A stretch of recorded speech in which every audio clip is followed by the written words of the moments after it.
En approchant de son usine, le père Sorel appela Julien de sa voix de stentor. Personne ne répondit. Il ne vit que ses fils aînés, espèces de géants qui, armés de lourdes haches, écarissaient les troncs de sapin qu'ils allaient porter à la scie.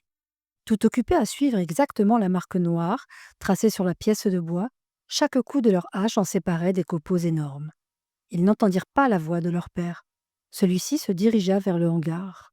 En y entrant, il chercha vainement Julien à la place qu'il aurait dû occuper, à côté de la scie. Il l'aperçut, à 5 ou 6 pieds plus haut, à cheval sur l'une des pièces de la toiture.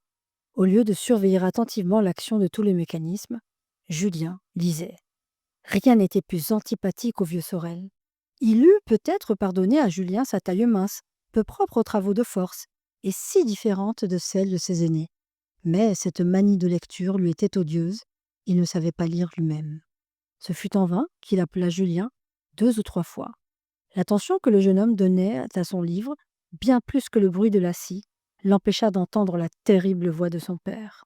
Enfin, malgré son âge, celui-ci sauta lestement sur l'arbre soumis à l'action de la scie, et de là, sur la poutre transversale qui soutenait le toit. Un coup violent fit voler dans le ruisseau le livre que tenait Julien. Un second coup aussi violent donné sur la tête, en forme de calotte, lui fit perdre l'équilibre. Il allait tomber à 12 ou 15 pieds plus bas, au milieu des leviers de la machine en action, qui l'eût se briser, mais son père le retint de la main gauche, comme il tombait.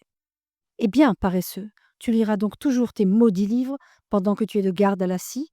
Lis-les le soir, quand tu vas perdre ton temps chez le curé à la bonne heure. Julien, presque étourdi par la force du coup, et tout sanglant, se rapprocha de son poste officiel à côté de la scie. Il avait les larmes aux yeux, moins à cause de la douleur physique que pour la perte de son livre qu'il adorait.